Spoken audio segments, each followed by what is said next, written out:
Great. So welcome to the webinar team. Yes, it's lovely to see you there as well. And we're going to get underway. Anyone else that wishes to join will just have to catch up along the way, right? So as I mentioned in the initial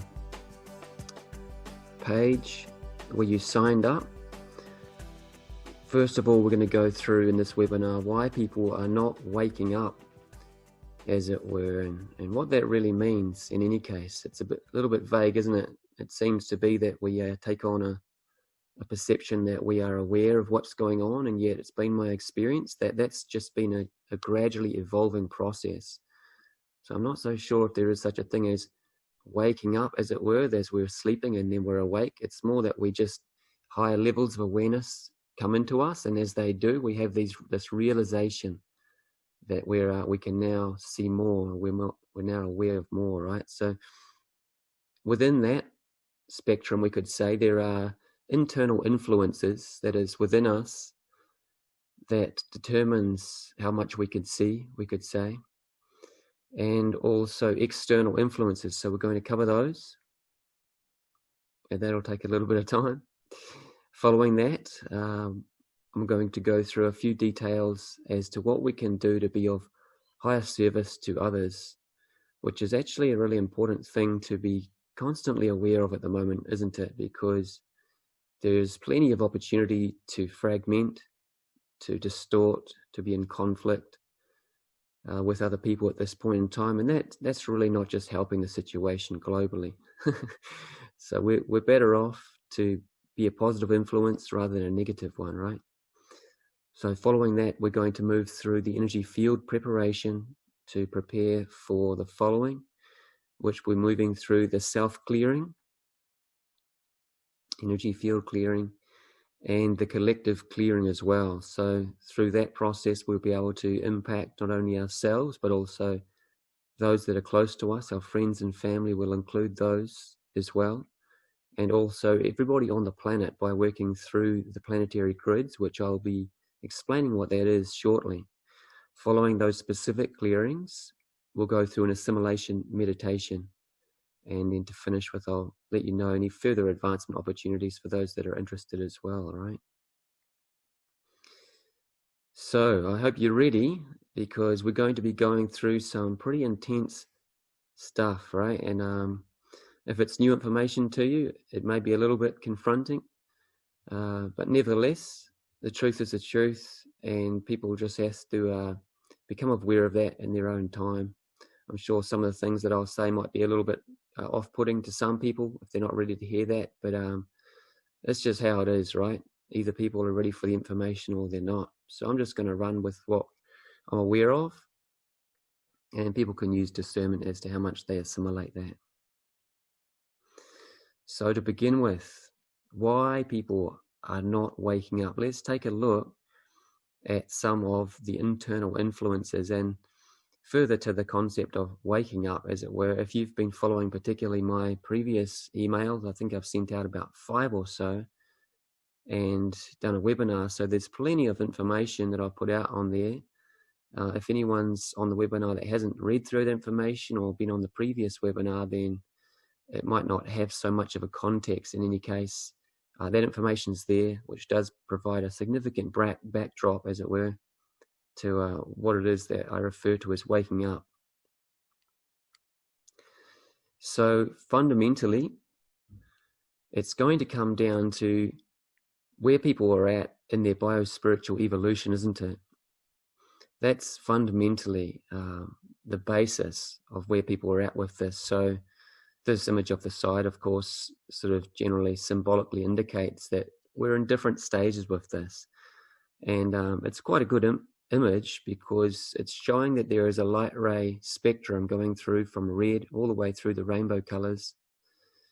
And that's actually very close to the truth of how this works. You know, each of us have within us these things that are called apathe, which are connected to our DNA on the etheric levels. They are like radio transmitters, receivers, And either they're attuned to receive the particular frequency of consciousness associated with the dimensional bandwidth, which are symbolically conveyed as these color tone frequencies or spectrums, or they're not, right? They're either switched on or they're not. So if they're not, then we're not going to be receiving that bandwidth or wavelength of consciousness, and so it won't make sense to us. We won't be perceiving it as a reality. So therefore, this is how people become skeptical about certain things, right? And we're all skeptics to a degree, right? I would be quite skeptical of my ability to walk out onto the water without falling through it, right? And I'm sure everybody here could relate. That's just my own limitation, but I also do believe that there are some people that can walk out onto the water and not fall through it, because that's where they're at in their evolution, right?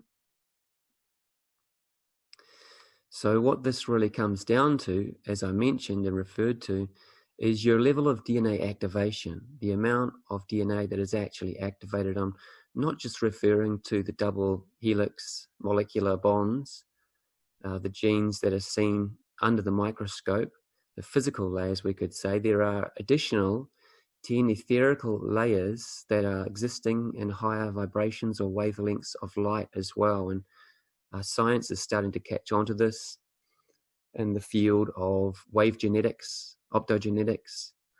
So it's a new concept for science, but they're starting to catch on to start to realize that this does exist. If you want to read into this, I would suggest take a look at the phantom DNA effect.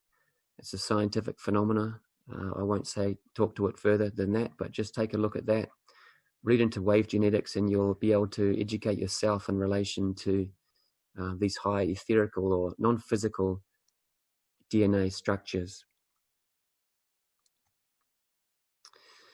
So the other thing is, now these are all really fundamental factors, by the way. We'll start with the very fundamental factors and then we'll move through to the more obvious or surface things as well. And this concept of each person's role within the divine plan is a very profound concept, really, to consider that there is this plan that higher intelligence has set into motion, that the universe is not just incoherently flying about and happenstance things occurring. That's not the way things operate, although some people would have that perspective. It's not my understanding, and I find it quite hard to believe that things could just be sort of happening by chance when you look at the astounding degree of precision in relation to how the operation of the universe actually occurs. You know, the movement of the stars, the planets.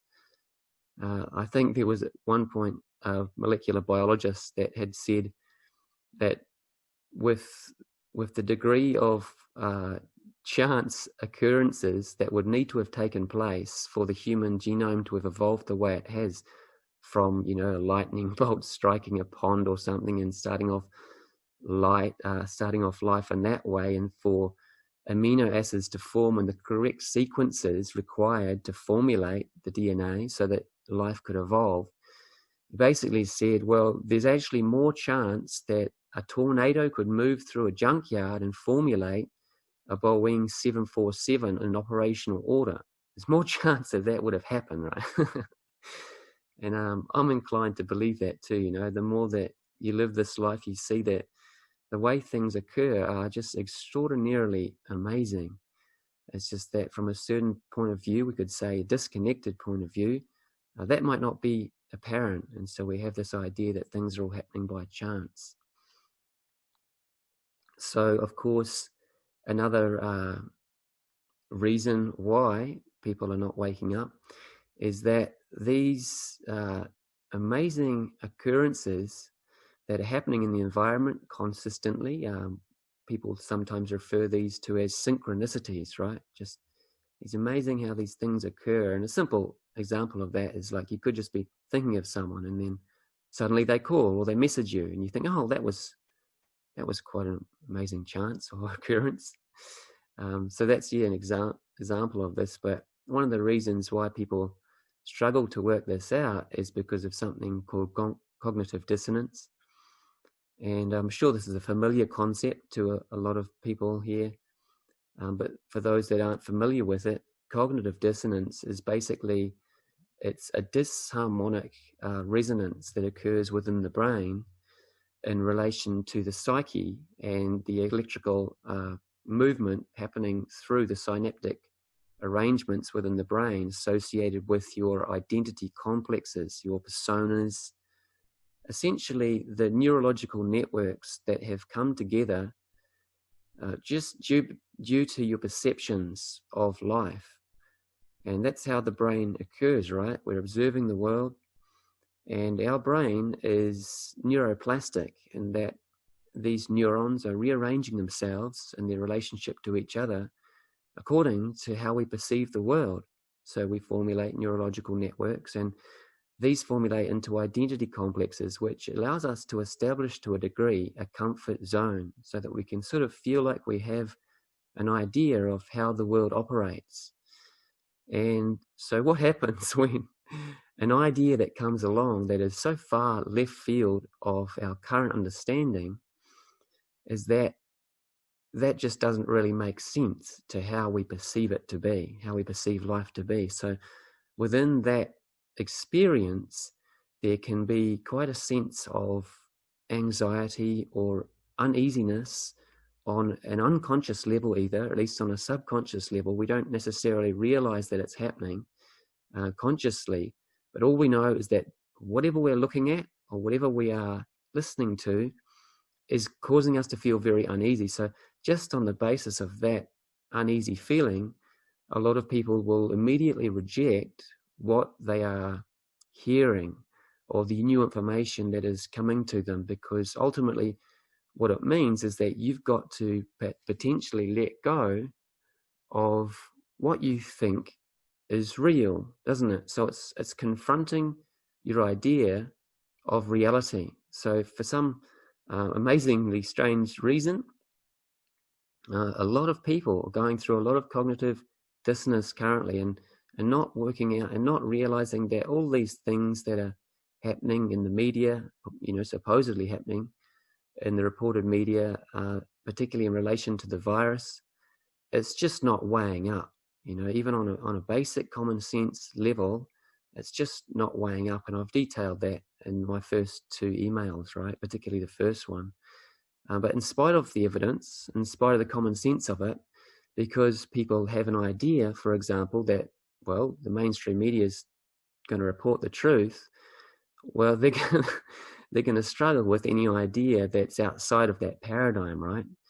And there's been all sorts of psychological warfare associated with this, MK Ultra programs and coding around the concept of conspiracy theory and things like that, which I've also addressed significantly in the previous emails, right? So that's a little rundown on cognitive dissonance. It's very significant currently, and it's a lot of the reason why people aren't becoming aware of a broader reality at the moment. So another really simple reason is just simply free will, isn't it? Is that people have their current life. Their current life is supported in such a way that it allows them to continue experiencing what they're familiar with. They're in their comfort zone. They might have selfish choices that are being supported by their current lifestyle. And so the changes that are occurring right now won't necessarily allow them to continue the lifestyle that they have been living. And so within that space, a person can really choose to not wake up to what's happening simply because it's not what they want to hear, right? So that's their free will choice. They're like, no, this doesn't suit me. Bugger the rest. I'm just going to continue on as I am, right? And so these are all really facets of the ego, aren't they? Another really simple example of egotism that everyone's very familiar with is simply pride, isn't it? So a lot of people gain the perception along the process of life that you get a lot of respect from others when you know, or you have a correct view in a certain thing. And so they get this perception that it's important to be seen as respected. So in that sense, that can become a big inhibition, a pride inhibition, in that we want to continue to appear that we know. And so in the face of things occurring that are actually outside of the realms of our perception of what is happening, instead we'll just continue to run with the paradigms that we think are correct, right?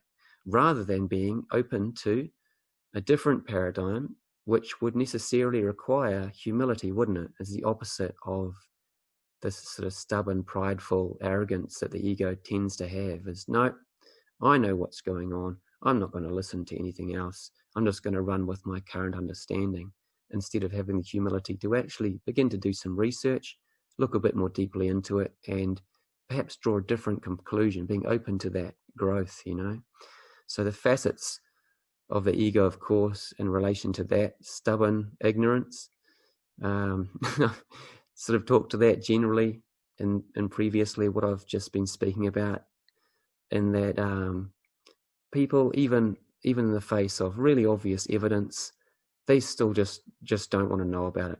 I'm just going to run with my current belief structure. And I'm sure people are very familiar with that, right? I'm sure everybody's at some point tried to share an idea which they really know is true to the depths of their core through their own experience, and someone else has just brushed them aside and not been interested at all to hear about it. And that can be very frustrating. But as we will come to realize, there's a reason for that. And we draw our attention back up to that third point, the role within the divine plan as it enigmatically unfolds. Well, that's why people are at different phases of their evolution, right? Because you get to the phase where you are aware to a higher degree of what's going on, or you've expanded your consciousness and become aware of things that others are not yet aware of, then of course you naturally want to excitedly share that understanding with others, don't you? It's a natural thing. I want to share this with others. I want to help them to see it too, so they can experience the excitement and freedom associated with that realization. And you get slapped in the face a few times, don't you, where people don't want to hear about it. They have that stubborn ignorance, and so I'm not saying that from a judgmental perspective. It's part of the divine plan, we could say, because we get to learn from that. And that, we're not here to tell everybody else what the truth is in a forceful way. We're here to learn the truth.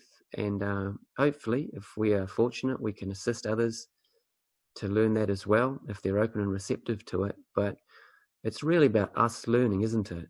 And so these people that are being stubbornly ignorant, we could say, well, they're helping us to understand. They're helping us to overcome our self-righteousness, isn't it? Because it's very easy to really want to forcefully say, no, you don't be so stupid. You need to see this. You need to work this out.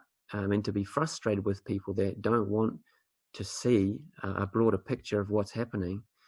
But the reality is, the underlying process that the universe operates on is actually the universal law of free will. And that means that we must respect everybody's free will choices, whether they want to become aware of things that we're aware of or not, irrespective of the impact of their ignorance. And so this is how we can learn a very high-end spiritual principle, and that is to simply have the grace, the humility, and to honor others in their learning process. So in that sense, as we'll later take a look at, silence is sometimes our best choice in that scenario, right?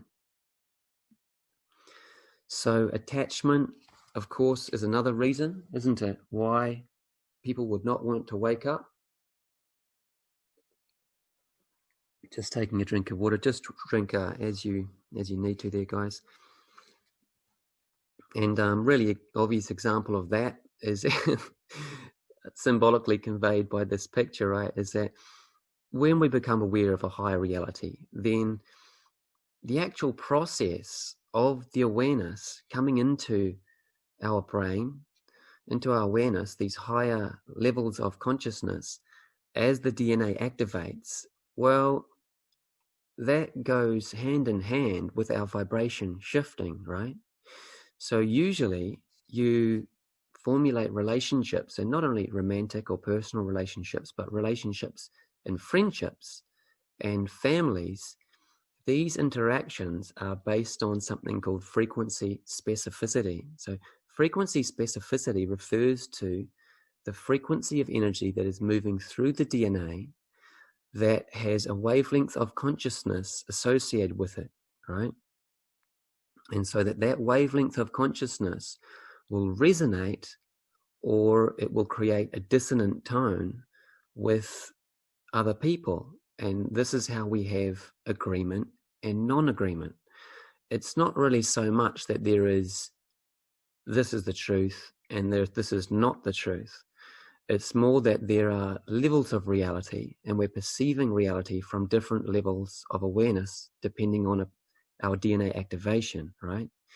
So in a relationship, and I'm sure everyone on the webinar will be able to relate to this, as you grow, as you expand and assimilate these higher frequencies of consciousness, then what happens is that you tend to fall out of resonance with the people that you have been previously closely connected with, right? So then you're confronted, aren't you? You're confronted on a lot of different levels, on a personal level of relationship. Well, what if you've got a wife and kids? What if you've got a husband and kids? You know, what if you're living together? What if you are working in a business situation and your primary business partner, that's the one that you're falling out of resonance with? You're now starting to see things very differently to them. That's going to create a dissonant tone in the interaction, and then you're going to experience this not only as subconscious anxiety or irritation, but it's going to come out verbally, isn't it, in the form of argument. And so it's going to have to come to a point where you're either going to say, all right, look, we're just going to have to agree to disagree, which doesn't really practically work on the big things, does it? Because on the big things, you have to really agree, because that's where you're going to be investing your time, your energy, your effort. You're going to be focusing your energy, money being the physical form of that, into the things that are important to you, right? So if you've got a partner that, you know, their priorities are so far different to yours, realistically, that's just not going to work. If you've got a work partner that is on the same dissonant process to you or position to you, that's not going to work, because you really need to have a harmonic alignment. In other words, you want to be flowing the same direction in the river for things to work out. It's not that you can have someone on your team and they're walking against the current, they're walking upstream, because what's going to happen? You're flowing downstream, there's going to be a widening gap between you and the person. And at some point, that's just going to have to break, isn't it? And so if we're attached to things remaining the same in our life, well, that's going to create all manner of struggle and mayhem. And it'd be really nice if everyone in our family was just on the same wavelength, but I'm sure everybody here can relate to the fact that that's just simply not how it works. And so now we come back to, you know, those first 3 points that I've just been talking about previously: biospiritual evolution, the level of DNA activation, people's role within the divine plan, and the importance and the concept of detachment, and simply allowing people to be where they are, right? We have to. It's not within our choice. It's not within our ability to control other people. So we have no choice but to simply allow people to be where they're at, to detach. And at some point, that's going to mean a big change in relationship. It might mean a shift of household. It might mean a shift in your working situation.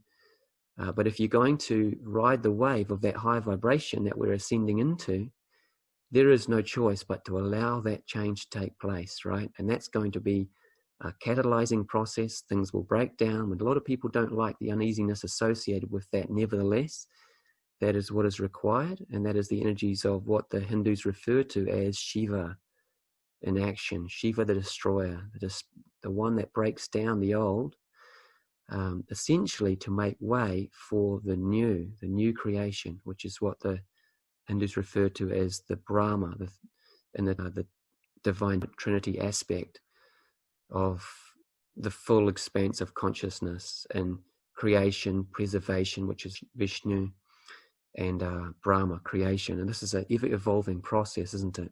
Every day this is occurring. The more attached we are, the slower we go. So another obvious reason is simply that people are in fear and denial. It's just that the changes that are taking place on the planet right now are so fast, and I touched on this from a different perspective in my webinar, the Great Awakening webinar, which is up on the website, humanmetamorphosis.com. If anyone hasn't seen that, I encourage you to take a look at that so that you can learn about the interplanetary physics and great galactic cycles that take place and how this is really driving the major changes that are occurring on the planet right now. And that in the space of not understanding, from the place of attachment, from the place of perceiving that perhaps our needs won't be met, that our survival might be compromised. Will we have what we need to make it through this? These are all really valid reasons to be quite concerned, aren't they? We can understand why people are fearful of change and don't want to face it. And so the natural human response, I think, is supposed to be psychologically the most predictable human response, isn't it? Is denial. Is that people, they don't want to see what's happening. And so with all those factors above in mind, we can understand why this denial takes place, right? So another simple thing that is really pertinent is simply irresponsibility, right? People, and this has overtones of lethargy, laziness, comfort zone, doesn't it? People simply would rather choose the easy option in life often. And I should say we would rather choose the easy option in life often. And that's easily applied to everyone, isn't it? This could apply to whether or not you want to do that exercise that you should be doing, or do you just go, I just feel like sitting on the couch and watching the TV. It comes down to whether we eat the right foods that we know are going to be healthy for us. Do we choose the right food, or do we go, nah, I just feel like eating this today, even though I know it's going to break down my organ system and body and cause me to feel like crap later on. I'm just going to go with that. Well, that's just irresponsibility, isn't it? On the most basic level, we could say it's self-sabotage. That's the shadow aspect of the ego. But really, let's just break it down to one simple concept. It's irresponsibility.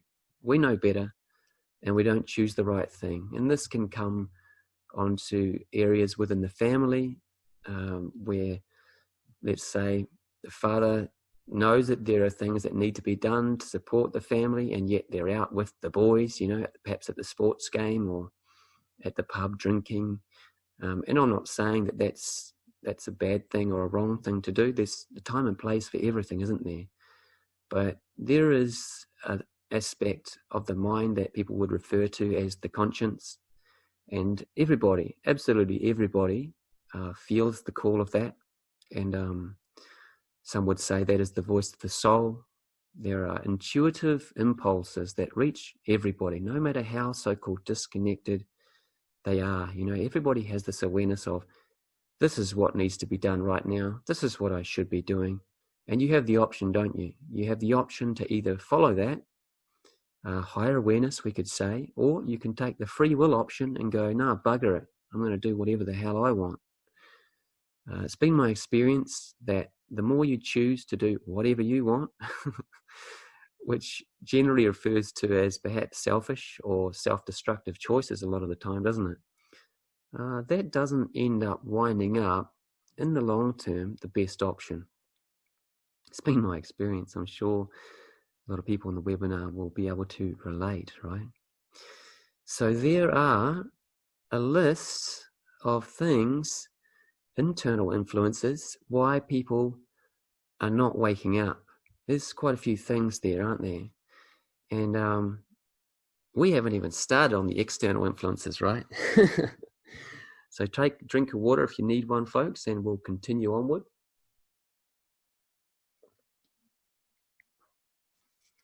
I hope we're not moving too quickly for you, or too slowly, as the case may be. We have different perceptions, right? We're at different frequencies. It's hard to please everyone. But we're going to move through these external influences, and as we do so, just bear in mind, from the greatest level of awareness, none of us are victims. I don't really believe that there are such a thing as external influences. There's certainly an apparent external reality field. That's a deep discussion that would need to take place to go into that one, and perhaps we'll save that for another day. But to begin with, this is the major so-called external influence. And again, the line is blurred when it comes to the Earth grids. So what I refer to as the Earth grids, and this has associations with the native populations. For example, in Australia, the Aboriginals, there's this concept of the dream walkers, and they are aware, they can feel, they can sense these vibratory energy lines that move through the entire Earth, and these have been historically referred to as ley lines, meridians, Earth meridians, major centers of power that are located in certain areas of the Earth, and the energy lines that meet up with this. So within the human body, these are referred to as meridians, or nadi, by the Indian tradition historically. And where all of the energy lines meet, or the nadi meet, these are referred to as chakras, which are simply, it's energy vortices, right? It's a convergence of energy lines, or multi-dimensional layering. And so they occur not only within the human body, but they also occur throughout the Earth, because, newsflash, the Earth's alive. We shouldn't really take too much convincing to realize that, particularly when we see the beauty of the glowing body of the Earth from space, as those amazing satellite images show us. It's a glowing body, right? And the oceans are full of life, the forests are full of life. Even the so-called mineral zones, stones, etc., have been found to have a vibration of life within them, right? So that everything is alive, and that there is a structure to it. And this is why there is this vagueness or intangibility between the concept of an external influence and an internal influence. And we're really standing on the borderline here with this concept of Earth grids, because whatever's happening to the Earth's grids, well, that's happening to our energy body as well, because we are connected with the Earth grids, right? So yeah, we'll touch on that a little more as we move through. So in the pre-ancient past, there have been things such as referred to as cataclysms. There have been great changes that have taken place, and one of the most obvious examples of that is people will be familiar with the biblical concept of the Great Flood, right? Now, for those that haven't really looked into this, there is so many cultures in the world that refer to a Great Flood. There are archaeologists that are well aware that the oceans used to be a lot lower. They refer to this previous, most recent cataclysm, I believe it was around about 10 to 12,000 years ago, as the Hunger Dryas period. Who was that amazing archaeologist that stands on the front line? I've just forgotten his name. Graham Hancock. He's the one that really goes into this very well. And of course, we have this concept of Atlantis in our child stories and things like this. The idea that certain civilizations have gone under the waves, and of course, it's not just a legend or a philosophy. There's very real evidence for that. And here is one example, and this is off the coast of Japan, Yonaguni, I think it is referred to, and that there is clearly, very clearly, a civilization that is deeply under the water. So really begs the question, how did it get there? What was it like prior to that? How old is it? Because a lot of the previous, we could say the old establishment archaeological perspectives would say civilization arose, 5,000-6,000 years ago with the Sumerian culture and the like. But really, there are a lot of evidence that are popping up that are showing that there are much older civilizations. Göbekli Tepe would be one in Turkey that is carbon dated at about 13,000 years old. And this one here of Yonaguni, off the coast of Japan, well, I imagine that's a lot older than that, right? And so here's another example off the coast of Egypt. I forget the name associated with this ancient city. People thought it was just a myth and a legend, but now they're finding no, it's been found off the coast of the river, the mouth of the River Nile there. So there have been these great cataclysms in the past, right? And that every time a great cataclysm occurs, it's often to do with what's happening with this current civilization, and that there is ordinarily there is a great war that is ensuing that causes so much destruction that there is great damage done to the Earth's grids, even to the extent that we can experience a pole shift, a geographical pole shift, right? And so I'll talk a little bit more about that shortly. But these all influence our degree to awaken, right? Because if the cataclysms take place and the Earth grids become fractured or fragmented, the energy lines are not being delivered effectively to the local area, well, that means that the energy that's available to us, the geomagnetic power, what do they call it? I think they call it telluric forces scientifically. That's not available to most people. I feel this as a living reality. My feet are burning right now because of this telluric energy coming up from the Earth core, but I've worked to regenerate my energy system. Soon, I'm hoping that a lot more people will be able to relate to that. So another thing that influences us, and now we're starting to go into the more esoteric, the more, we could say, the further away from mainstream awareness, is something that is called psychotronic control. And this is, you haven't heard about this before. This is quite a concerning concept. Of course, you'll be aware of there's Stonehenge there. Well, there's said to be an enormous, stories high, it is said, crystalline selenite rod structure directly beneath Stonehenge, and that these selenite structures are positioned, that's just one location, Stonehenge, it's a significant one. It's referred to as the Diodic Crystal Grid Network.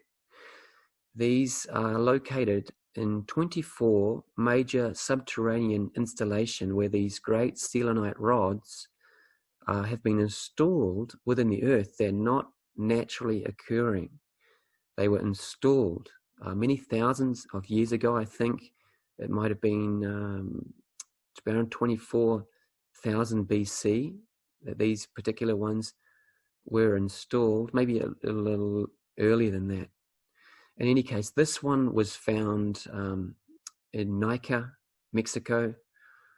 If you type in Nika caves, you'll get this one. It's very fascinating, but I mean, just look at the size of these crystalline structures, right? These selenite rods. And these people, apparently, they can't even go into the cave for longer than 15, 20 minutes or so, because it's just so hot in there. There's so much frequency moving through there. So just consider if you will, how much power could be housed, considering, our computer chips, etc. They are made of crystal, right? I think it's, is it selenite? No, it's a different word. I forget what the main computer chip structure is made, but it's a crystal, right? So we understand that an enormous amount of information can be housed in crystal, can be loaded into crystal, right? So just imagine, an advanced technology that could house so much information. And you've got, imagine this, that's the Niburian Dietic Crystal Grid network that's centered at Stonehenge, by the way. But just imagine, sorry, I'm zooming ahead. Imagine if there are 24 primary locations all around the Earth, and then a number of supporting locations. I think that Nika Cave was a supporting location that was found. Well, that is a massive global network of subterranean crystalline structure through which operational coding can be entered into if you have the technology. So that one directly beneath Stonehenge, apparently that one is a docking point non-locally for an enormous spaceship called the Niburian Battlestar. They referred to it in the Bible as Wormwood, but it's this gigantic space station that actually apparently is on a 3,600-year elliptical orbit around our solar system.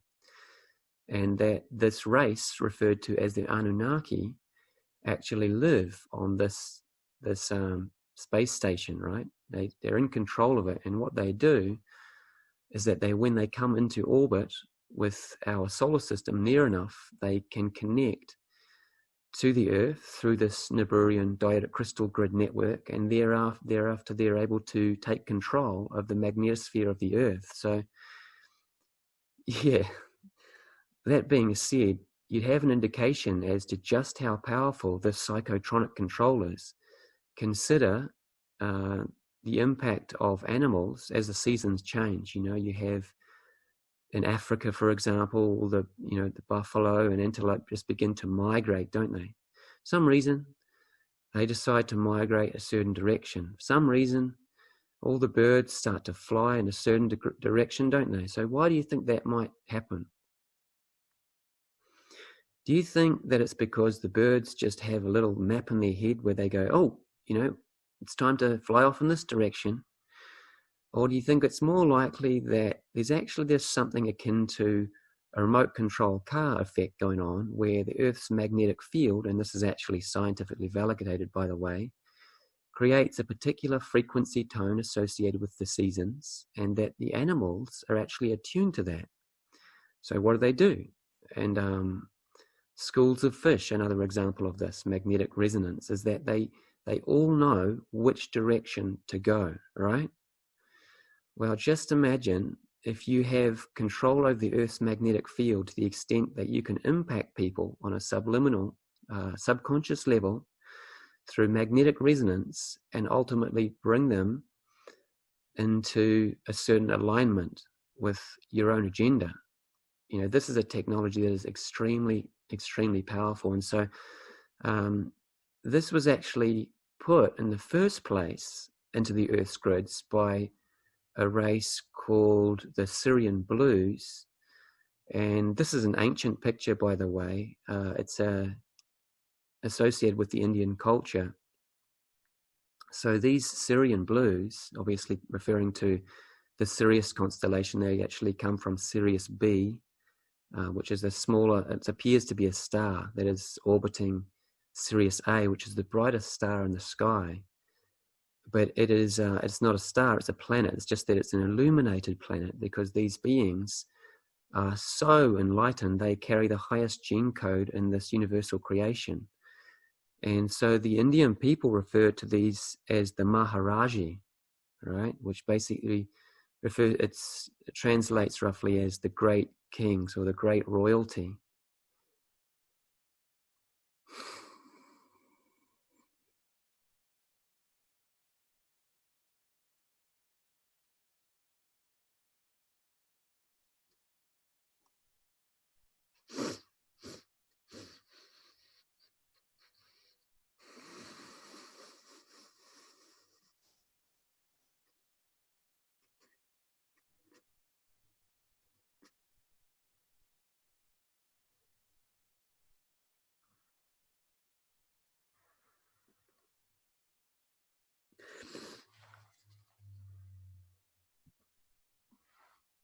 Just, I'll be with you in a moment.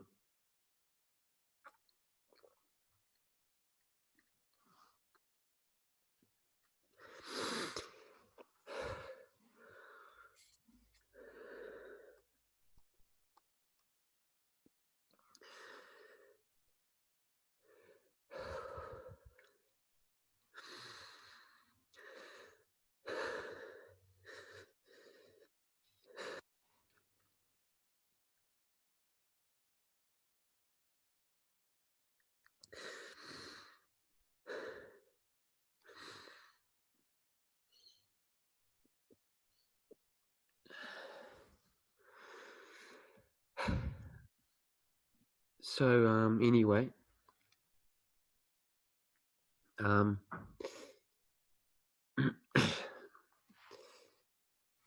these beings, apologies for that short pause there, not that there's really anything to apologize for, that these beings are incredibly powerful. And so Rama would be one that is very familiar to the Hindu people. Krishna, of course.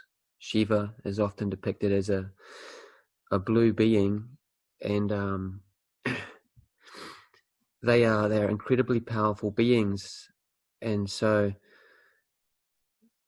yeah, they just, of course, connected with me just because I mentioned them. Then they are omniscient, omnipresent beings. And basically, as soon as your attention's on them, they feel that. They know immediately. And it's very, very overwhelming when they, in turn, focus their attention back on you, and you will have the direct experience of the reality of what divine love is, and what is meant and what is referred to as that, right? So that's the Syrian blues. It's very overwhelming. I'm not able to speak when they focus upon me. It brings me to tears. My whole body begins to heat up. And of course, I can't vocalize anything in that state. But this has been referred to throughout history, right? There's a massive history in India in particular in relation to these extraordinary beings, the Maharaji. And they were the ones that originally put this crystalline structure in the earth to assist and to serve the human race. And so what happened is these rascals, known as the Anunnaki, now this is an ancient carving from the Sumerian culture. Now notice the size of these beings, right? These are humans on the left. That's an Anunnaki on the right there. So these guys are as much as 14 feet high or more. They're enormous. So you can imagine when these guys descended from the skies in the various cultures of the world. Anunnaki, by the way, is a generic term that refers to, it translates as those who from the skies came. So in other words, extraterrestrials arriving in high technology, UFOs. The ancient Indian epics, the Mahabharata, for example, refers to these as Vimana, these space vehicles. That's a lion, by the way, that the Anunnaki is just clinging on to as if it's a cat or a puppy dog. So you can imagine these guys rock up and their flying space saucers land. Well, I can't imagine that there's going to be too many people that are going to argue with them when they say, we are the gods. You must listen to us. Well, they're not the gods. They are imposters. They are certainly advanced races, but they are not of divine intelligence. They are not of the benevolent, infinite intelligence of the creative beings. They are not of the frequency of the Maharaji. And that they are listed amongst the fallen races that have gone against what is referred to be as divine will, the universal order of benevolence and co-creative guardianship. And they have taken on things under their own free will to basically begin to enslave systems. So people need to do that when they are not receiving all that they need from within themselves. And so the legacy of the Anunnaki exists throughout humankind in various shapes, ways, and forms, and that we find and we look for ways to enslave others, right? This is the Anunnaki influence. And again, I'm not placing a judgment on that. This is just part of this great plan, this great universal process through which a race of beings is brought into enlightenment, galactic, universal alignment.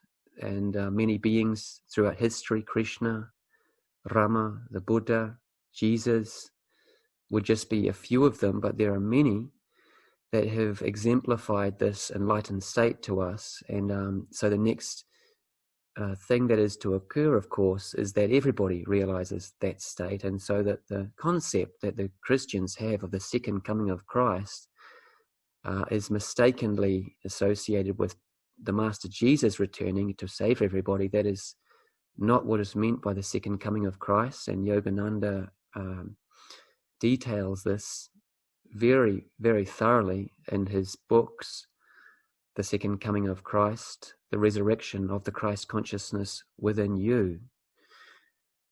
And so that this concept is actually relating to what is happening now, where human beings begin to realize that this potential exists within all of us, and that it occurs within a number to begin with. And this has nothing to do with religion, although religion is associated.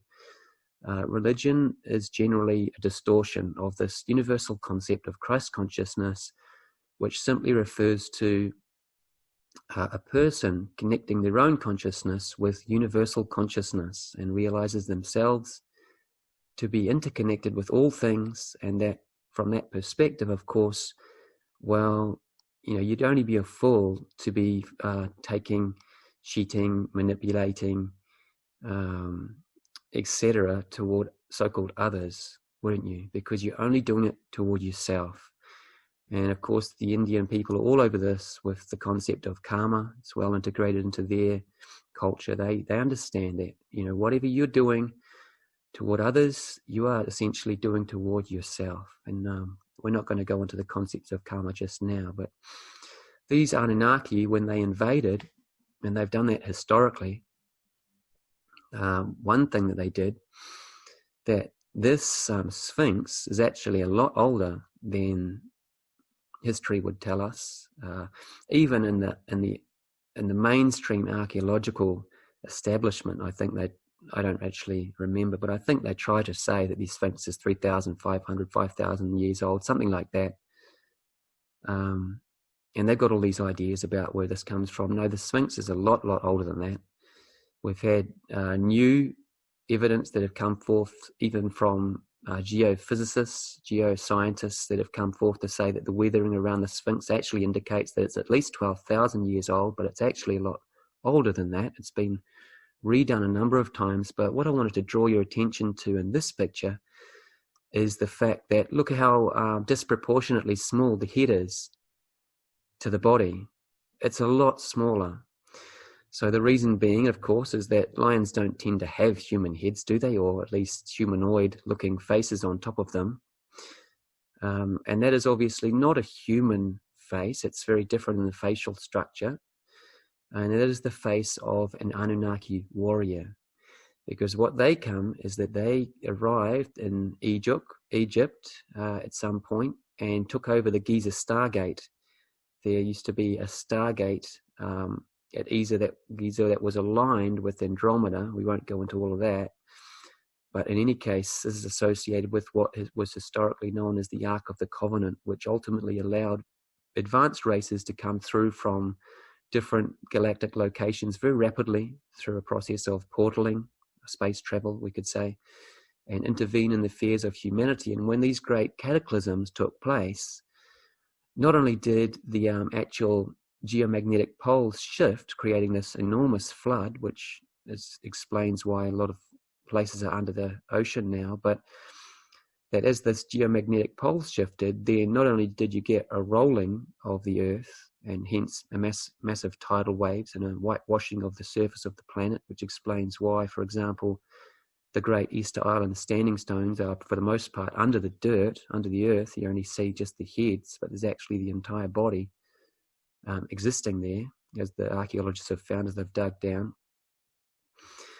But the alignment of the Giza portal was knocked out of position with the Andromeda location. So you couldn't have these advanced races referred to as the Elohim coming through to intervene in humanity's affairs. So we've been going through this great dark night of the soul since the Atlantean cataclysm. And this is just one of the physical evidences of that. So the Anunnaki came in, created this pole shift by interfering with the Stargate system, the grid system, and then knocked and chipped away at what used to be, of course, a lion head. You know, that would make more sense, wouldn't it? There was a lion head on the Sphinx. There's a lion body, there was a lion head. And that referred to one of the races, the Guardian creator races that are called the Anuhazi.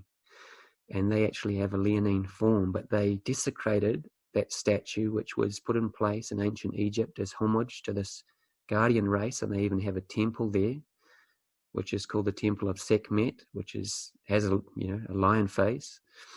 And they desecrated the Sphinx and instead put their face in there. You can see how this, what is this? It's like a dog that comes in and just pisses on the territory, isn't it? No, this is my territory now. You can see how this less than respectful process has occurred throughout history, hasn't it? Where you've had kings and empires that have come forth and brought their armies and taken over certain areas. And what do? They rip down the statues. Interestingly enough, on that note, it comes to mind that these Antifa folk in the USA have been about smashing down all the statues, haven't they, of the founding fathers of America. So this actually comes down from the Anunnaki, who are a warlike race that conquer. Don't have too much feminine energy in that one. It's a lot of over-masculinized, patriarchal, ruled society where force and power rules. And so they march on and take over an area and think that they can just do that. Well, we've got news for you, fellows. That's not going to happen, and it hasn't happened, and it won't happen.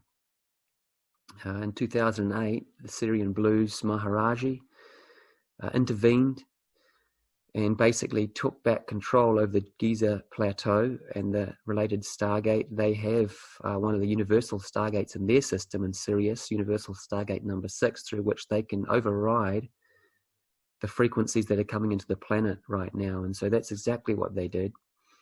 So there's a lot more going on out there, as you can imagine. And I can imagine this is probably a lot to take in for people that aren't aware of it. But this is what's going on in the background, and as you begin to look into it and research, you'll find that there is a lot going on that people just aren't aware of. And we are very fortunate indeed to have these guardian races looking over us, because just imagine, God, where would we be if this wasn't the case, right? We'd be gone a long time ago. And take a look at the ancient Indian epics. Mahabharata in particular has the story of the Syrian Blues and their intervention, the great war that took place. It's all there, it's in history, A lot of people just choose to see it as legend and allegory. Anyway, I hope that was an interesting little story, but it just gives you a bit of a backdrop as to just how significant this psychotronic control is, because whoever is... Kathleen, I'll just get you to... don't start your video or your audio at this stage. We'll just continue through, and any questions can come afterwards. Perhaps I'll address them at a later point.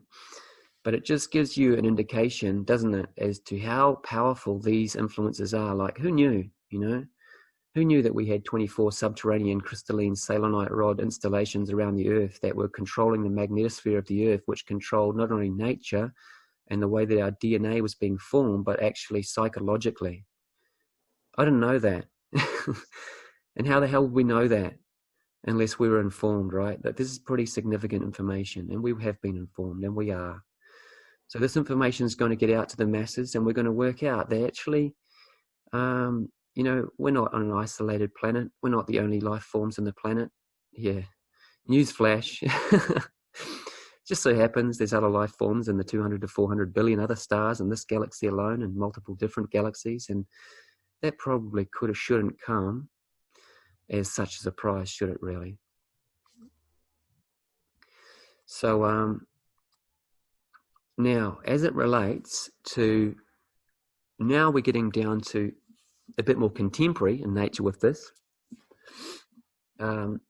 This installation is called the HAARP installation, and it stands for the High Frequency Active Auroral Research Program.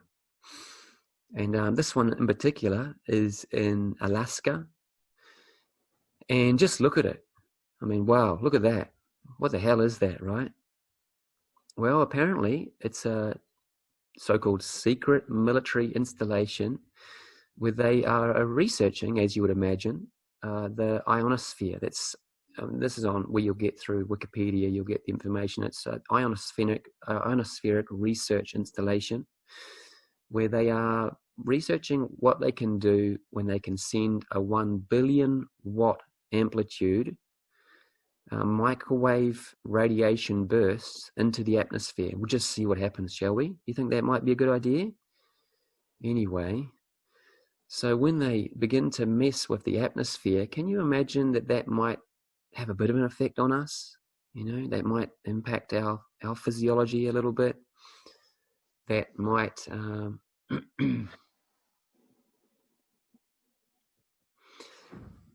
that might influence the way that not only animals but humans are behaving. So here's another image of the HAARP installation in Alaska. Pretty significant, isn't it? And so there's not only these installations on the ground, but they're actually mobile. Here's one that is mobile in the oceans. So we're not talking about, you know, someone out the back with a little radio making a little bit of interference. Like, look at the size of this thing. This is pretty big, isn't it? So, and just a reminder, guys, just keep your microphones off for now as we go through this, please. So that's the various, this is this technology HAARP, right? So significant, what is called psychotronic neurobiological control can be orchestrated through the non-local implementation of microwave, radio wave, and other frequencies within the electromagnetic spectrum delivered through these technologies, right? So can you imagine that these might have a little bit of an influence on people being able to perceive what's going on? So that's just one thing, right? So then when we really get down to ground level, as it were, well, we've got simply indoctrination via the mainstream media, right? We've got information that is delivered via electromagnetic waves and telecast in the form of visual, audio, entertainment, and so you would tend to take on the information that's being delivered if you believed that people were telling you the truth, isn't it? You'd tend to just take that on. If you didn't have an awareness of the information that I have detailed in the previous two webinars, emails, particularly the fourth one that I did, that I titled The Rise of the Illuminati, where I detailed simply historically how the mainstream media is actually a privately owned organization. And, you know, it's not even conspiracy. This is just history, that private bankers and technocrats basically bought up all the rights all the way back to Tesla, when alternating current was orchestrated, and the rise of radio waves with Marconi and the Tesla technology that was stolen. And all of this is owned, right? It's privately owned. And so that if you've got private owners that run the radio waves and what's being telecast, and they are, we could say, businessmen, they have a business mind, can you see how there might be a little bit of an influence that would tend to guide you toward that which supports their business infrastructure, right? So we don't even have to use the term conspiracy here. Why don't we just call it smart business, right? Interestingly enough, with that word, we've actually got the rollout of smart cities that are taking place throughout the world. And I'm not going to go into the whole United Nations smart city, so-called sustainability stuff. There's information on that. That's not the intent for this webinar. But you certainly will be aware of that to a degree, I'm sure, the ones listening to this. And if you are not, then just look into it. It's not conspiracy. It's actually what's happening. It's what's happening through the United Nations. And so you have this, collective of business people, we could say, that we could generally refer to as the Illuminati. But they have their octopus arms and tentacles into all different manner of organizations, the Bilderberg groups, for one, of course, the Trilateral Commission, the Club of Rome, are very obvious, or perhaps not so obvious, but very notorious associations there. And of course, the World Economic Structure. And anyone that's been following along with what's happening there under Klaus Schwab, who grew up in the Nazi era, by the way, and that their intentions for what's happening with this new, essentially, and they've referred to this as a technocratic takeover, is that they're wanting everybody to get essentially under the management structure of this technocracy through the major players. Of course, Bill Gates is one that comes up, a name that comes up, Jeff Bezos with Amazon. We've got Elon Musk, which is putting up all these satellites into the atmosphere through which this massive high bandwidth internet can be running. Of course, that would be very important if everybody had to stay at homes, wouldn't it? For some strange reason, we weren't allowed to go outside so much and everything had to be done from home. That'd be quite important. So it'd be a really good position to have, wouldn't it? If you're the one that actually owned all that material and all that, the patents to all that technology, because then of course everyone's by default a customer for you, isn't it? But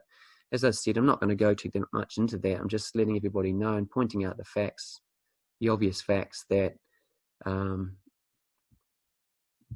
this infrastructure exists and that it has a very powerful influence. And as we know, the mainstream media have a particular narrative, we could say, about what's going on. And if you look into that, you'll closely see that this is being guided by the technocrats. And if you're interested, I'll send out a link to a very powerful interview relating to that, which will give a good overview with a specialist by the name of Patrick Wood. He's been studying this for a long time, and he really goes over this very well. But anyway, let's move on for now.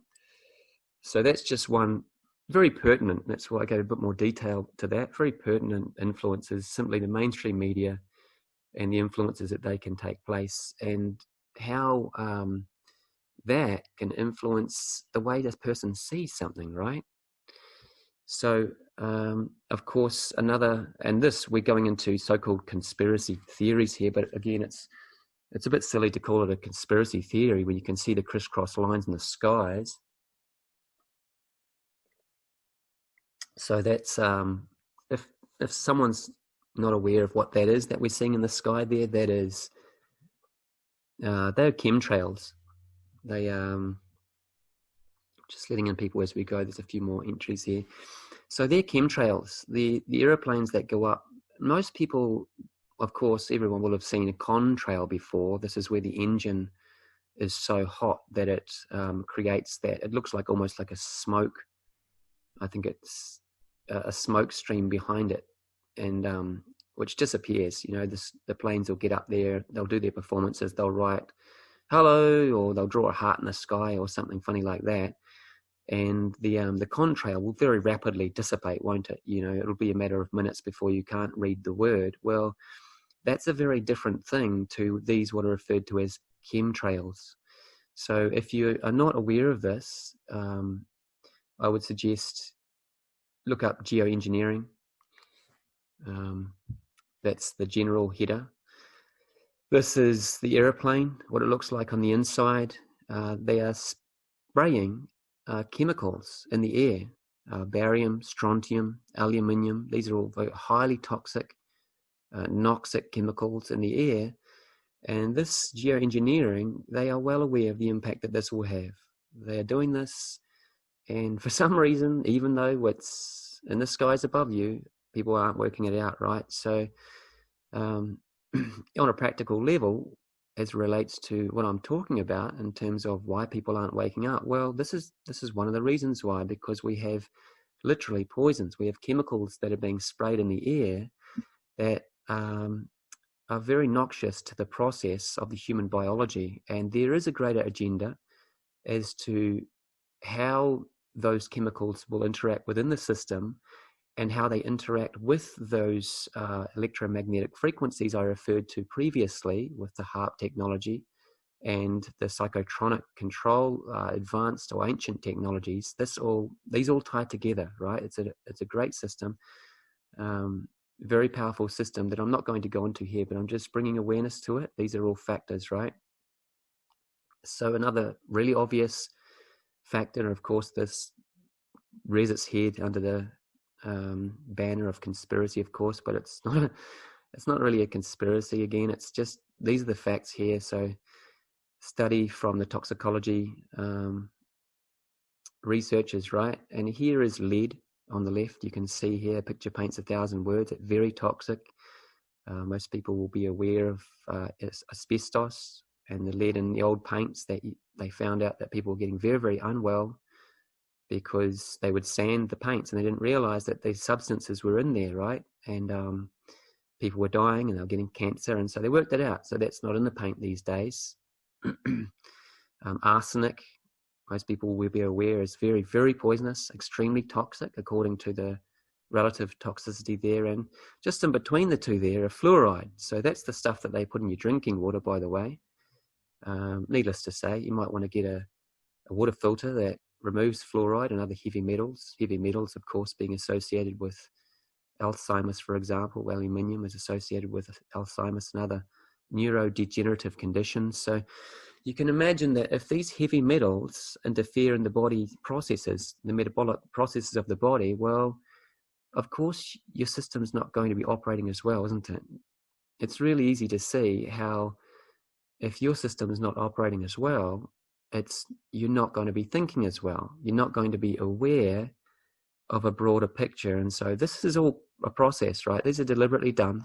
And I can get you a documentary to have a look on that if you would like to as well. I'll send it out in an email afterwards, perhaps.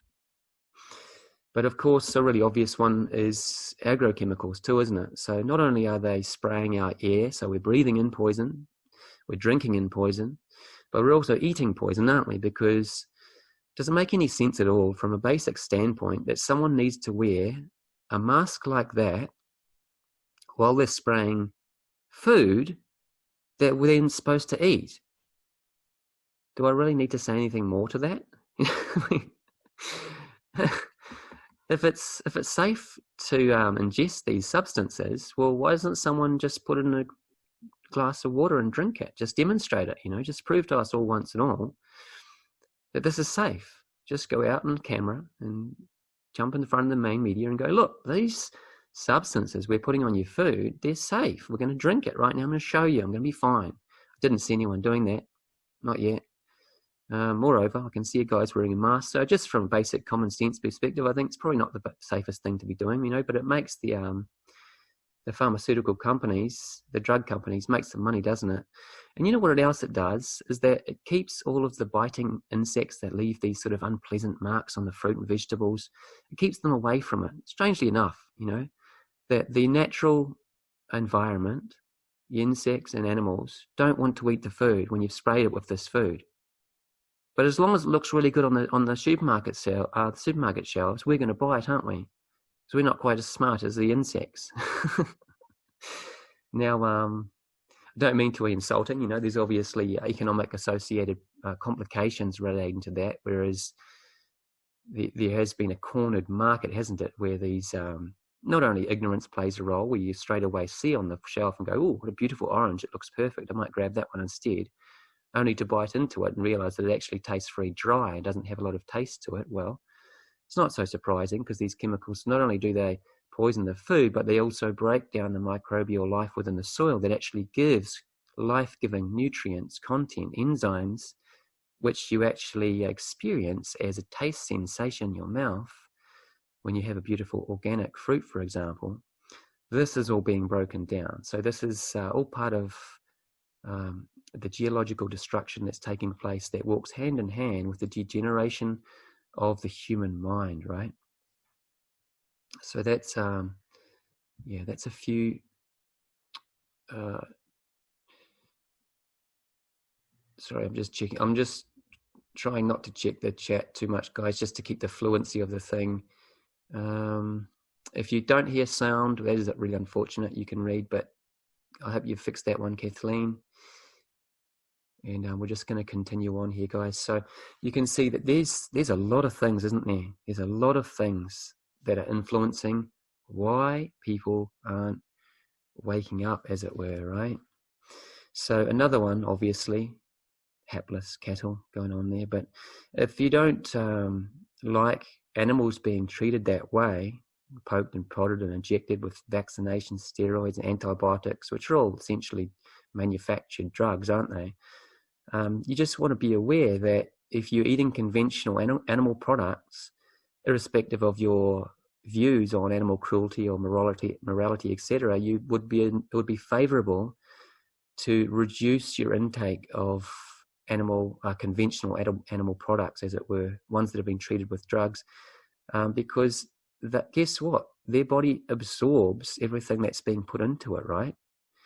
So that means that the meat, anything that's coming from the animal, the dairy products, is going to have the energy of that artificial insemination in the form of drugs that they are placing into the animals, right? So just look at that list. Wow, that's a lot of things, isn't it? A lot of reasons that we have to feel like victims, isn't it? Now, I probably should have, just before I go on to this last one, actually, I'll just detail this one. So, of course, the medical tests on humans, not only animals, but medical tests and treatments. So we are being drugged a lot, aren't we? And we're sort of like hapless victims when it comes to our health a bit, aren't we? We get unwell, and if you don't know how to look after your health, well, you just go where you're supposed to go, which is the doctor's office, isn't it? And again, I don't mean any judgment about that. I love the medical establishment. I greatly appreciate the fact that they're there for the times that we really need a medical intervention. You know, I've had, for example, a bacterial infection on my foot. It was going up my leg, and thank God that I could go into the hospital and they could treat that with antibiotics, you know, because that was pretty uncomfortable, and I really was starting to feel pretty ill. I'm sure everyone can relate to times where you've had medical interventions. And so it's not an intent to bash the medical establishment. We want to be aware of when we position ourselves through our lack of awareness as to how to look after our health in such an unfortunate state where we become reliant on the medical establishment, such as someone with a broken leg needs a crutch, and we are not able to look after ourselves, because if you become reliant on something, that means you need it, don't you? So what say the person that's selling the crutches, what if they just happen to be not people with the highest integrity? Puts you in an unfortunate position, doesn't it? They might manufacture a crutch that breaks after a few weeks. Oh, sorry, you just broke it. You just leaned on it the wrong way, but we'll sell you another one. Good business structure though, isn't it? So just keep that in mind. And isn't it interesting that this is the COVID-19 test, by the way. Let's take a little deeper look at that. This is the one where I don't know, you know, can you imagine why the hell they need to push that all the way down to the back of the nasal passage like that? Why not just take it from inside the nostril, really? This might give you a different idea though. So when they do transsphenoidal surgery, this is the approach they take. So say there's a cancer a growth on the pituitary gland. Looks awfully similar, doesn't it? I mean, I'd be very interested to know if there's any other chemical on those so-called swabs or those cotton bud thingies that they're pushing up into that location, because it's quite interesting that that's the closest that you can get to the pituitary gland, isn't it? And I've got nothing to back this up. I just find it interesting. The pituitary gland, being the master control regulatory system of the endocrine system, right, your hormonal structure, is also known as the seventh seal. It is the gland that needs to open, likened to the sun hits a flower and it opens up. The pituitary gland wants energy through the process of pranic fire awakening and streaming that pranic or life force energy, referred to as qi in the Chinese tradition, and streaming it through the body and into the brain. The natural unfoldment is like until the sun hits the flower, it opens. The pituitary gland opens and begins to secrete a certain hormone, which indicates to the pineal gland, which is located a little bit higher and back, or the center of the brain there, which is known as the psychic center, right? So the pituitary gland is critical to higher spiritual awakening. It opens first. The pineal gland progressively begins to open after that, through which higher frequencies of consciousness enter the conscious awareness of the person. So again, I don't have anything to back that up. I just find it interesting that they need to poke this thing into the closest location they can get to the pituitary gland in the time where it has been no more critical that people have a spiritual awakening, or that their mind expands into higher levels of awareness through which they can really see what is happening with the planet right now, right? So I thought I'd just add that in there just to let you know. I won't be rushing off to get a test, just to let you know. Okay, so we're really, after looking through all of that, is it really accurate to say that people are stupid? It's a little bit of a... It's not really sufficient to call people stupid, is it? It's more to the point that, man, we're in a tough playing ground, aren't we? Like, look at all those things. Look at all those internal influences that I went through to begin with. Look at all those external influences. I've been talking for a while. There's a lot going on, isn't there? So we're in a tough playing ground. And like I said, none of us are stupid. We're just where we're at, aren't we? Here's a little quote from Deepak Chopra. Everyone is acting from his or her own levels of consciousness. This is all we can ask of ourselves or anyone else. However hurtful or stupid someone appears to be, he is doing the best he can do given the limits of his consciousness. And we can all relate to that, right? None of us listening to this webinar, I can say that with absolute certainty, are aware of everything. I can't imagine any avatars are going to be bothered sitting down and listening to this webinar, right? So we are all in the same position. We are all learning. We all have things that we haven't learned yet. We all have things that we haven't become aware of. And so we're all in the same position, right? We're naturally unfolding this. And so that those things that I talked of previously that we could easily feel victimized by, really on a deeper spiritual level, what's going on is that there's a natural process occurring, a natural evolutionary process occurring. And nature knows this only too well. We do it to the seeds, don't we? We plant them in the ground. And so what do they have to do? The seed has to push up through all this inconvenient roughage that we refer to as soil. It's like, it's being dumped upon them. They've been buried alive. Think about that for a moment. The seed's been buried alive. Well, doesn't it seem like we've been a little bit buried alive with all that stuff going on, that interference, all those things that I talked about? Nevertheless, this is the biospiritual process. You get shat on. And what the seed does is that it uses that shit, manure, politely termed, right? It uses it because it's actually a nutrient. And what we find is that these oppressive things in the environment, we're not victimized by this. They are various ways through which we are learning to make healthy choices. they are various means through which we are learning to become empowered. They are various ways, shapes, and form which ultimately represent the ultimate infinite intelligence has created the design of this planetary evolution through which we can be nurtured and pushed into growth, into becoming our potential. So it's our role to push up, as the seed does, up through the layers of the soil, as it were, metaphorically. And the seed cannot see any light at all, can it?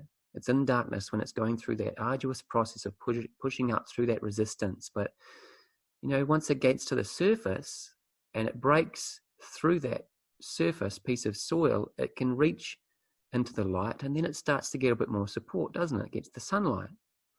It gets, of course, the rain is there, the earth is there nurturing it. But it has the sunlight. But even so, as it grows, the seedling begins to strengthen, and how it gets stronger is because the wind's blowing on it, isn't it? So doesn't it seem like a shitstorm's blowing on you right now?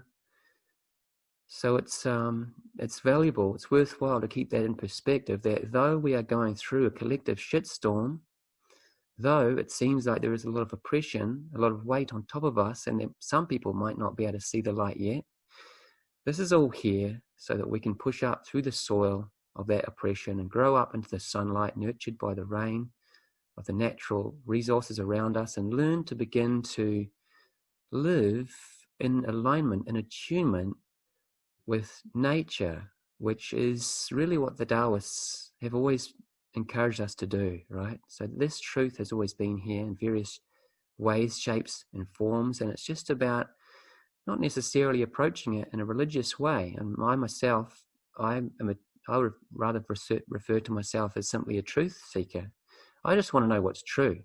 I don't care if it comes from a religion or from a scientist or from my mum or dad or from someone else at my workplace or my daughter. I don't mind where the truth comes from. I would rather just see that the world is my teacher and I'm here to learn from it. So I think that's it's an effective approach to take, and that's the approach that I would encourage people to take. So just before we have a break here, guys, and I'm sorry, I don't know how long we've been. It's just going to be how long it is. You're probably used to me like that, but I'm just going with the now right now. So before we take a break, let's just touch on what we can do to be of higher service to others, which of course is what enlightened beings and the advanced races are encouraging us to do. It's generally encapsulated by becoming less selfish, more considerate of other people. But just let's take a look at this on a practical level. There's a few different things that I can see are really simple ways to approach this.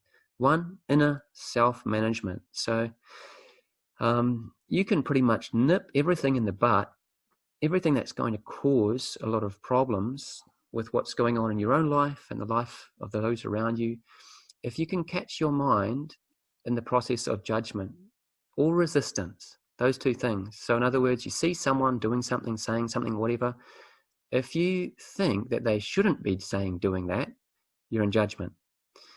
If you think that something in the outer environment should not be happening how it is, you're in resistance. In the process of falling into judgment or resistance, you move into a place of rejection of the outer environment. Now, if you go to a very profound level, at least of philosophy, and if you just take it on, the idea that there is a divine process occurring, a divine plan, as it were, and that if there is such a thing as a creative intelligence that created this universe, just maybe they got it right. I mean, it's possible that, infinite intelligence got it wrong and we're right as individual egos. That's probably possible, but I just don't think that's likely to be the case. I think it's probably more likely that infinite intelligence just has an awareness that's beyond our current level of comprehensibility. And in the place of that non-understanding, we reject it. So that's called judgment.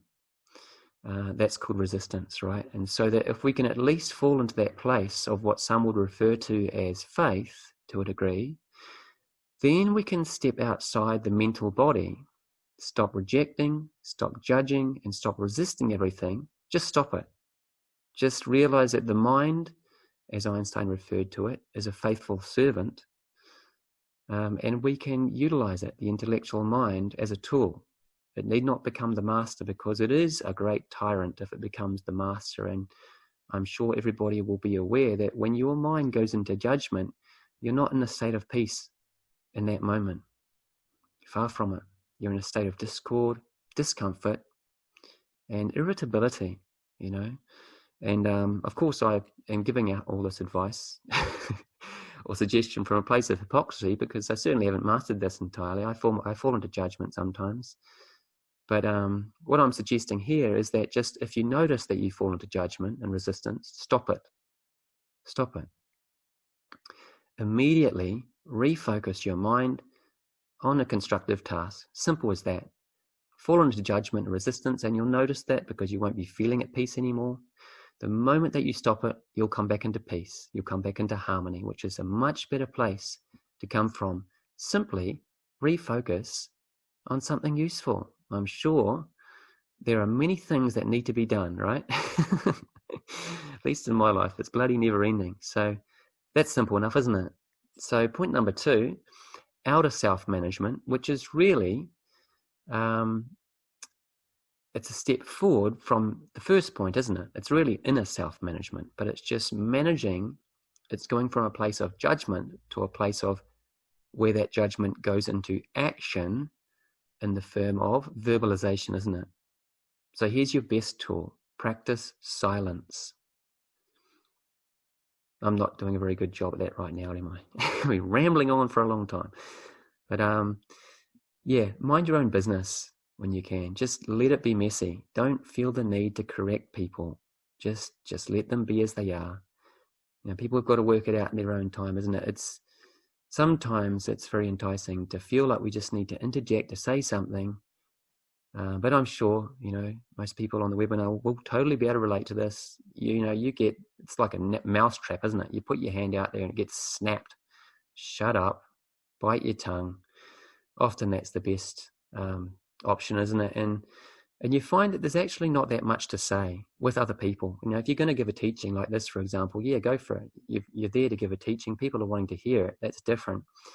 But in relation to interpersonal interactions, you really don't have much to say, do you? And that allows us to take a position, a more passive position that, of course, the religions and spiritual people have been advising us for a long time, is to be compassionate. So what's the best way to be compassionate? Is to be in a receptive position, isn't it? Not to be thinking that we need to say something or need to advise something or whatever, but to actually be in a receptive position. So we're going to listen. We're going to listen to someone. And if they're upset, well, that's probably going to help more than anything, more than any advice or so-called solution that we could offer, is to just listen. And that if we can able to do that from a genuinely sincere position of care, which is called empathy, isn't it? An empathetic position, what you find is that actually energy works in silence. A person feels much better, and you don't even need to necessarily say anything, right? But after they've unloaded their heart, as it were, which is probably one of the most useful things that we can do in the world right now, is just let someone unload their disturbance or upset. If it arises by chance in the now, oftentimes then they might ask for some advice. So if you do have something useful to say, well, that's the time to say it, isn't it? Is once a person's naturally arrived at that place of receptivity. So as I say, I'm saying this to a degree hypocritically. I'm always working on myself to arrive at a more discerning place through which, you know, I can manage my own process on this level. When to say something, when not to say something, what to say, when to be silent. It's a deep wisdom that takes a long time to develop, doesn't it? So a third thing that we can do is that we can clear the source of the disturbance. Now, this is one of the most effective and powerful things that we can do. So primarily, of course, we can do this for ourselves, right? We're here to learn. We are the ones that are here to learn from life. Others are here to help us learn. Secondarily to that, we can help others. And really, if we are to be honest with ourselves, it's probably really not even us that are helping anyone. If we align ourselves with that creative intelligence that seamlessly brings all planets into harmoniously orbit with their stars, and if we bring ourselves into alignment with that infinite intelligence, what you'll find is that it begins to speak through you. It begins to not speak through you. It begins to be through you. And that the energy that can be transmitted through a sincere and caring heart is sometimes the most effective and powerful healing method that we can use, right? But first up, the first thing to do is, of course, identify if we ourselves are in disturbance. So we can clear that, and you'll find that the outer environment actually quite miraculously sometimes resolves itself when you clear yourself first, right? Really simple example of that. You're upset, there's an argument going on. If you become really calm and refuse to argue, oftentimes you can affect the other person. They might begin to become calm. You can become receptive. You can let them release the fire on their chest. And oftentimes that's the way to resolve something, instead of hitting them fight fire with fire. That's just, oftentimes it's not the way, right? Sometimes perhaps it is. Some sort of military situations, there needs to be fire involved, but oftentimes no, it's us that needs to resolve what is disturbed within ourselves, isn't it? And then yes, you can affect others as well. So once you arrive at a place of calmness and peace within yourself, then you can send this to others in the form of energy. And I am about to show everybody how they can do that in a very simple way and give you the tool through which you can do that, all right? So just for now, we're going to take a couple of minutes break. I know it's probably been a while already, but we're going to move through some energy clearings after this, an assimilation meditation, and I certainly encourage you to stay on for that. This is the most powerful part of the webinar. Knowledge and theory is not the most powerful, the practical is. So take 2 minutes, guys, have a drink, come back, I'll be with you shortly.